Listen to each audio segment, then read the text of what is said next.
ஒரு ஹீரோட அண்ணனா வரல, சண்முக பாண்டியன் ரசிகனா இங்க வந்து நான் நிக்கிறேன். இந்த 13 வருஷத்துல எத்தனையோ ஹீரோ வேணா பார்த்துருக்கலாம், எத்தனையோ படம் பண்ணியிருக்கலாம். ஆனா இது ஷம்முவோட 4வது படம் தான்.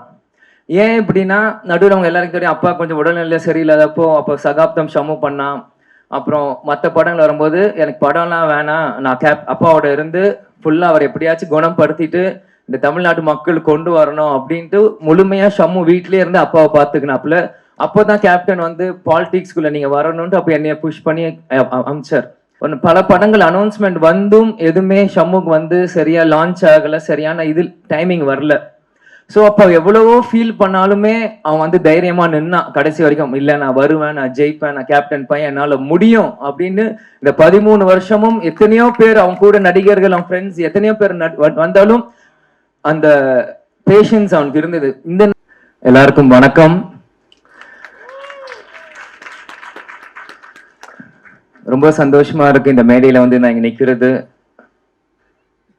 ஒரு ஹீரோட அண்ணனா வரல, சண்முக பாண்டியன் ரசிகனா இங்க வந்து நான் நிக்கிறேன். அதனால ஏன்னா ஷம்முவை பத்தி சொல்லணும்னா 2012 இருந்து நடிச்சிட்டு இருக்காப்ல. ஸோ 2012 இருந்து இன்னைக்கு நீங்க பாத்தீங்கன்னா கிட்டத்தட்ட ஒரு 13 வருஷம் ஜேர்னி ஷம்முக்கு. இந்த 13 வருஷம் ஜேர்னில வந்து நிறைய விஷயம் எங்களுக்கு வந்து லைஃப்ல கத்து கொடுத்துருக்காங்க. இந்த 13 வருஷத்துல எத்தனையோ ஹீரோ வேணா பார்த்துருக்கலாம், எத்தனையோ படம் பண்ணியிருக்கலாம். ஆனா இது ஷம்முவோட 4வது படம் தான். ஏன் இப்படின்னா, நடுவில் அவங்க எல்லாருக்கும் தெரியும், அப்பா கொஞ்சம் உடல்நிலை சரியில்லாதப்போ அப்போ சகாப்தம் ஷம்மு பண்ணான். அப்புறம் மற்ற படங்கள் வரும்போது எனக்கு படம்லாம் வேணாம், நான் அப்பாவோட இருந்து ஃபுல்லாக அவர் எப்படியாச்சும் குணப்படுத்திட்டு இந்த தமிழ்நாட்டு மக்கள் கொண்டு வரணும் அப்படின்ட்டு முழுமையா ஷம்மு வீட்லயே இருந்து அப்பாவை பார்த்துக்கினாப்புல. அப்போதான் கேப்டன் வந்து பாலிடிக்ஸ்குள்ள நீங்க வரணும்ட்டு அப்போ என்னைய புஷ் பண்ணி அமிச்சார். அது ஒரு பக்கம் இருந்தாலும் ஏன் இதை சொல்றேன்னா, இந்த படம் இன்னைக்கு வந்து ஆரம்பிச்ச நாள்ல இருந்து முடிகிற நாள் வரைக்கும் எந்த இடத்துலையுமே ஒரு லேக்கே இல்லாம ஒரு ஃபாஸ்ட் மூமெண்டா தான் இந்த படம் போயிருக்கு. ஏன் இது 13 வருஷம் இது சொல்றேன்னா, அவன் ஷம்மு நடிச்ச படங்கள் முன்னாடி 2 படம் இருந்தாலும் பல படங்கள் அனௌன்ஸ்மெண்ட் வந்தும் எதுவுமே ஷம்முக்கு வந்து சரியா லான்ச் ஆகல, சரியான இது டைமிங் வரல. ஸோ அப்போ எவ்வளவோ ஃபீல் பண்ணாலுமே அவன் வந்து தைரியமா நின்னான் கடைசி வரைக்கும். இல்லை நான் வருவேன், நான் ஜெயிப்பேன், நான் கேப்டன் பையன், என்னால் முடியும் அப்படின்னு. இந்த 13 வருஷமும் எத்தனையோ பேர் அவன் கூட நடிகர்கள், அவன் ஃப்ரெண்ட்ஸ் எத்தனையோ பேர் வந்தாலும் அந்த பேஷன்ஸ் அவனுக்கு இருந்தது. இந்த நேரத்தில் நான் வந்து முகேஷ் பிரதருக்கும் ஸ்டார் சினிமாஸ்க்கும் நான் நன்றி சொல்றேன். ஏன்னா நான் ஸ்டாப்பா ஒரு ப்ராஜெக்ட் ஆன் பண்ணா இந்த இப்ப இருக்கிற ஒரு சினாரியில எல்லா படமுமே இன்னைக்கு வந்து கஷ்டப்படுற நேரத்துல இந்த படத்தை வந்து கேப்டனுக்கு ஒரு ஷம்முக்கு வந்து கண்டிப்பா ஒரு பெரிய லான்ச்சா இருக்கணும் இந்த ப்ராஜெக்ட் எடுத்து டே 1ல இருந்து இது வரைக்கும் அவர் பண்ணியிருக்காரு. அதனால ஃபர்ஸ்ட் என்னோட வாழ்த்துக்களும் நன்றிகளும் முகேஷ் சார் அவருக்கு நான் இந்த இடத்துல நான் சொல்லிக்கிறேன். பிறகு இந்த படம் அனௌன்ஸ்மெண்ட் வந்தோடனே நான் ஃபர்ஸ்ட் ஷம்மு வந்து முகேஷ் வந்து ஷம்முகிட்ட சொன்ன வந்து அடுத்த படம் இந்த மாதிரி பொன்ராம் சார் பண்றாரு, அவர் தான் வந்து இன்ட்ரெஸ்டா இருக்காரு ஷம்முக்கு பண்ணோன்னே எனக்கு ரொம்ப ஹாப்பி. ஏன்னா நம்ம எல்லாருமே அந்த டைம்ல வந்து சிவகார்த்திகேயன் நடிக்கிறப்போ நாங்களாம் காலேஜ் படிக்கிறப்போ நாங்களாம் போயிட்டு இருப்போம் படத்தை பார்க்கும்போது பொன்ராம் சார் பாக்குறப்போ எனக்கு சந்தோஷம். சரி ஷம்முக்கு வந்து ஒரு ரெப்யூட்டட் டைரக்டர் வராங்க, ஒரு நல்ல கதை வருது, வரும்போது ரொம்ப ஹாப்பி. ஸோ கண்ணை மூடிட்டு பண்ணு இந்த சப்ஜெக்ட் அப்படின்னு நான் ஃபர்ஸ்ட் ஷம்முகிட்ட சொன்னேன். அப்புறம் நெக்ஸ்ட் யார் நடிக்கிறாரு அப்படின்னா பொன்ராம் சார் சொல்லிட்டாரு, இந்த மாதிரி கண்டிப்பா சரத்குமார் சார் இருக்கணும் அப்படின்னு கண்டிப்பா சொன்னார். ஸோ சரத்குமார் சார் வந்தோடனே இன்னொரு செரி அந்த கேக் மாதிரி இன்னொரு க்ளோரி ஆட் ஆச்சு அவர் உள்ள வந்தோடனே. ஏன்னா ஆரம்பத்துல இருந்து புலன் விசாரணை டைம்ல இருந்து கேப்டனும் சரி சரத்குமார் சார் ஒன்னாவே நம்ம வந்து தமிழ் சினிமால பார்த்துட்டே இருக்கும்போது இன்னைக்கு அப்பா இல்லாத நேரத்தில் ஷம்மு ஒரு அடுத்த ஒரு மைல் ஸ்டோன் எடுத்து வைக்கும்போது கூட சரத்குமார் சாரும் திரும்பியும் ஒரு சப்போர்ட்டா நிற்கும் போது இது வந்து சம்திங் இஸ் கனெக்டிங் வரும்போது நம்ம பாசிட்டிவா ஒரு விஷயமா தான் எடுக்கணும்.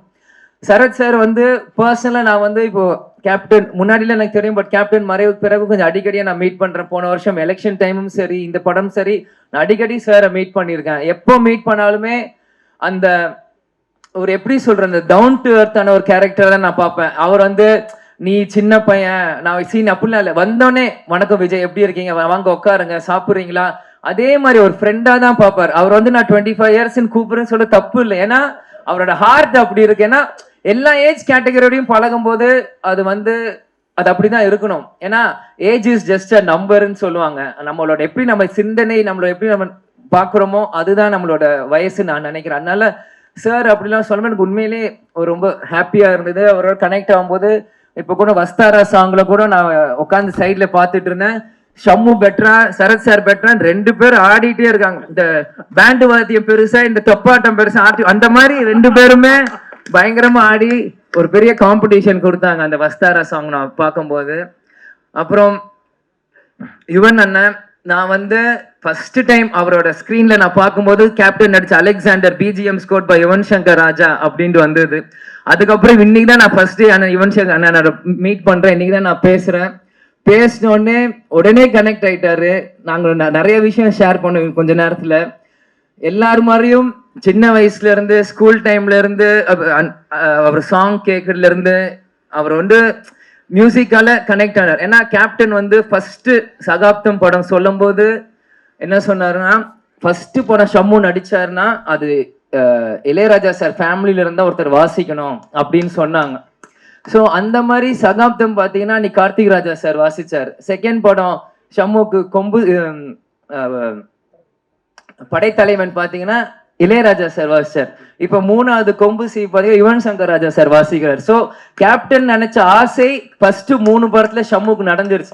ராஜா சார் ஃபேமிலியில இருந்தான் ஃபர்ஸ்ட் 3 படமே இசை அமைக்கணும் அப்படின்னு 3மே வந்துருச்சு. அதனால அது உண்மையிலேயே ஏன்னா அவங்க பவதரணி அவங்க கூட சகாப்தத்துல பாடி இருக்காங்க. ஸோ அவங்க ஃபேமிலியில யாரெல்லாம் சிங்கர்ஸோ எல்லாருமே ஷம்முக்காக பாடி இருக்காங்க. அது வந்து உண்மையிலேயே Shammu is a blessed child. Captain ஆசைப்பட்டது நடந்துருச்சுன்னு தான் இந்த நேரத்துல நான் நினைக்கிறேன். ஸோ இந்த படம் அதே மாதிரி பாலு சார் கேமராமேன் பிதாமகன் டைம்ல இருந்து ஏன்னா நான் எப்பயுமே சின்ன வயசுல அப்பா எனக்கு சொல்லி கொடுத்துருப்பார், நீ படம் வெறும் ஹீரோ ஹீரோயின் மட்டும் நீ பார்க்க கூடாது, ஸ்கிரீன் கார்டு போடும்போது எல்லார் பேரும் நீ படிக்கணும், அந்த லைட் மேன் யாரு எல்லாருமே நீ படிக்கணும். ஏன்னா எல்லாருமே ஒரு படத்துக்கு ஒரு எஃபர்ட் போட்டு தான் ஒரு படத்தை உருவாக்கியிருக்காங்க, எல்லாருமே நீ பார்க்கணும் அப்படின்பார். ஸோ எப்பயுமே கொரியோகிராஃபர் யாரு, இந்த படத்துக்கு யாரு, ஃபைட் மாஸ்டர் யாரு, எடிட்டர் யாரு, இந்த மாதிரி ஒன்னொன்னும் நான் எப்பயுமே ஸ்கிரீன் கார்டு போடும்போது நான் பார்ப்பேன். அதனால பித்தாமகன் டைம்ல இருந்து பாலு சாரா இருக்கட்டும், இதே மாதிரி நம்ம இன்னைக்கு அசார் சார் கொரியோகிராஃப் பண்ணியிருக்காங்கன்னு சொன்னாங்க, ஷெரீப் மாஸ்டர் பண்ணியிருக்காங்க. இந்த சாங் நாங்க போகும்போது நானும் அம்மாவெல்லாம் தேனி ஷூட் போயிருந்தோம். போயிட்டு இருக்கும்போது இந்த சாங் போடும்போது உண்மையிலேயே ஒரு பெப்பியான ஒரு நம்பரா இருந்தது. ஏன்னா ஊர் ஜனங்க சைட்ல எல்லாருமே அன்னைக்கு ஒரு வீக்கெண்ட். ஸோ ஊர் சைட்ல வீக்கெண்ட்னா ஜனங்க எப்படி இருப்பாங்கன்னு நான் உங்களுக்கு சொல்லி தெரியும்ல, பட் எல்லாருமே ஒரு மாதிரி ஹாப்பியா இருந்தாங்க. அந்த மொமெண்ட்ல இந்த சாங் பிளே பண்ண உடனே எல்லாருமே ஒரு வைப் ஆனாங்க அந்த பாட்டுக்கு. ஸோ அப்பயே நான் நினைச்சேன் ஓகே சாங் உடனே கிளிக் ஆயிடுச்சு. ஸோ இதுக்கு ரொம்ப நேரம் ஆகாது, படம் ரிலீஸ் ஆன உடனே மக்கள் எல்லாருமே போய் பார்ப்பாங்க. அதனால இது வந்து இந்த படம் பார்த்தீங்கன்னா ஒரு நெக்ஸ்ட் லெவல்ல போய் ஷம்முக்கு ஒரு மைல் ஸ்டோனா ஒரு அமையும் நான் பார்க்குறேன். அதே மாதிரி எல்லாருக்குமே இது வந்து ஒரு புது காம்பினேஷனா நான் பார்க்குறேன். ஏன்னா எல்லாருமே அவங்க இடத்துல பெரிய ஒரு விஷயம், ஆனா இன்னைக்கு எல்லாருமே ஒரு அப்கமிங் ஹீரோக்காக சேரும் போது ஒரு புது விஷயமா நான் பாக்குறேன். ஏன்னா எல்லாருமே ஒரு பெரிய விஷயத்துக்கு பின்னாடி போவாங்க, ஆனா இந்த எல்லாருமே ஒரு புது விஷயத்துக்காக பின்னாடி இங்க வந்திருக்கிறதுனால கண்டிப்பாக கொம்பு சீவி வந்து ஒரு மிகப்பெரிய ஒரு கால கொம்பு சீவி இறங்குற மாதிரி தான் டிசம்பர் 19 வரும் அப்படின்னு நான் நம்புறேன். இந்த இதுல நிச்சயமா சீரி பாஞ்சு வரப்போகுது. அண்ட் நீங்க பேசும்போது அம்மா கண்ணில் ஒரு 2 துளி நீர் வந்துச்சு. அது வந்து அதுதான் அந்த உண்மையான பாசம். உங்களை பார்த்து அவங்க மகிழக்கூடிய இடத்துல நீங்க 2 பேரும் இன்னும் அவங்களை நிறைய பெருமைப்படுத்த காத்துட்டு இருக்கீங்க, நம்புறோம், வாழ்த்துறோம். ஸோ கேப்டன் அவர்களுடைய ஆசையோட அது தொடர்ந்து நடக்கணும்னு நினைக்கிறோம். ஸோ உணர்வுபூர்வமா அந்த மேடை தொடர்ந்து இயங்கிக்கிட்டே இருக்கு. அதுக்கு வந்து உங்களுக்குள்ள இருக்க உண்மைதான் அதற்கு காரணம். ரொம்ப நன்றி. தேங்க்யூ. எல்லாரும் டிசம்பர் 19 படத்தை போய் பாருங்க. கேப்டன் ஃபேன்ஸ் உங்களை நம்பிதான். நன்றி. தேங்க்யூ.